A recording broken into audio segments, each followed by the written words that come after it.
আপনার ছোট বাচ্চাটাকে দেখলেন যে সে এমন কিছু একটা হাতে নিয়ে আছে, ধরেন সেটা হতে পারে একটা 500 টাকার নোট, সেটা হতে পারে আপনার চশমা, সেটা হতে পারে কাচের গ্লাস বা বাটি। তখন আপনার রিয়াকশন কি হয়?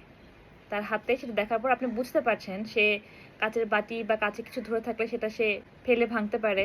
তার কাছে যদি আপনার চশমা থাকে সেটা সে টেনে ভেঙে ফেলবে বা চশমা বাঁকা করে ফেলবে। তার হাতে যদি টাকা থাকে সেটা সে ছিঁড়ে ফেলার একটা পসিবিলিটি আছে, কারণ বাচ্চাদের ইম্পালস কন্ট্রোল থাকে না, আমরা জানি। তখন আপনার রিয়াকশন কি হয়? আপনি কি সেটা দেখে প্যানিক করে চিৎকার করে এই ধরো না, এই হাতে কি দিয়ে দাও এই ধরনের রিয়াকশন দেন? আমি প্রথম এইভাবেই রিয়াক্ট করতাম। অটোমেটিক্যালি আমার ভিতর থেকে এই ধরনের রিয়াকশনই আসতো। But then I change the technique and guess what, it worked magically. ভিডিওটা দেখেন। ও, তুমি পড়ছো চশমা? হ্যাঁ, মা চশমা ছেড়ে কিছু দেখতে পায় না, তুমি আমাকে পড়াই দিবা প্লিজ?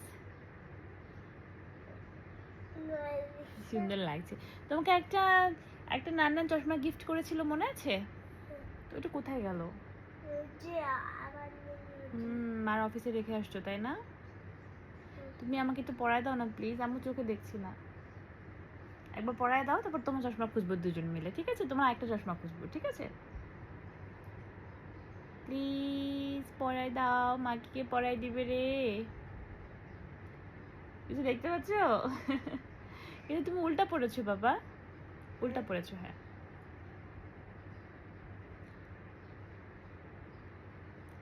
ইয়েস, এভাবে পড়তে হয়। এখন কি এভাবে মাকে পড়ায় দিতে পারবা? মা চোখে দেখতে পাচ্ছি না, কিছু দেখতে পাচ্ছি না, সব ঘোলা ঘোলা লাগছে, প্লিজ।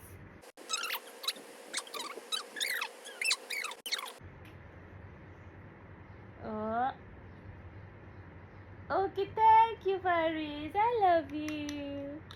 I love you. চলো আমরা এখন শুভ তো, এখন চশমাটা রেখে দিই। I love you. এটা কিসি?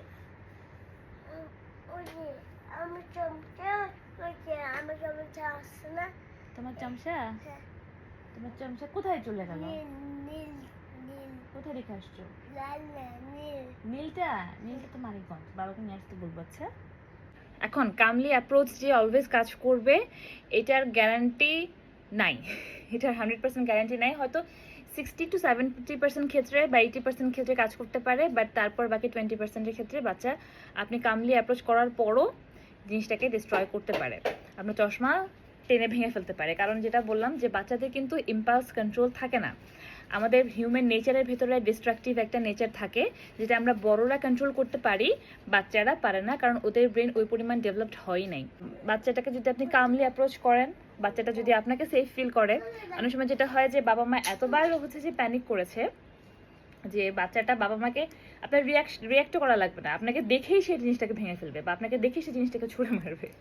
তো আগে আপনাকে হচ্ছে বাচ্চার সাথে সেই কানেকশনটা গ্রো করতে হবে। বাচ্চা যেন আপনার কাছে আপনাকে দেখে ভয় পেয়ে না যায়, চমকে না যায়, সেজন্য আপনার উপস্থিতিতে সেফ ফিল করে। আপনি কামলি অ্যাপ্রোচ করার পরও বাচ্চাটা কিন্তু there is a chance, 20 to 30% chance যে বাচ্চাটা হয়তো সেটাকে তারপরও নষ্ট করবে। কিন্তু একটা সময় করতে করতে ওর নিজের কন্ট্রোল চলে আসবে, ইম্পালস কন্ট্রোল ডেভেলপ করবে, ও তখন বন্ধ করে দেবে একটা বয়সের পর। কিন্তু আপনি যদি প্যানিক করেন, আপনি যদি চিৎকার করেন, আপনি যদি ধমক দেন, তখন মোটামুটি আপনি 90% শিওর থাকেন যে বাচ্চা সেটা নষ্ট করবে, সেটা ভাঙবে, সেটা ছুঁড়ে মারবেই। তো এখন এটা আপনার চয়েস যে আপনি কোনটা চুজ করবেন। যে আপনি কামলি অ্যাপ্রোচ যদি চুজ করেন, সেক্ষেত্রে বাচ্চাটা নিজের ইম্পালস কন্ট্রোলও ডেভেলপ করবে এবং আপনার জিনিসও কম ভাঙার পসিবিলিটি আছে। আর আপনি যদি প্যানিক করেন, নিজেকে চেঞ্জ না করেন, ব্যাপারটাকে হ্যান্ডেল করার মেথড ট্রাই না করেন, সেক্ষেত্রে জিনিসপত্র ভাঙবে, বাচ্চাটাও জেদি হবে এবং আপনার ধৈর্যের বাঁধ ভেঙে যাবে।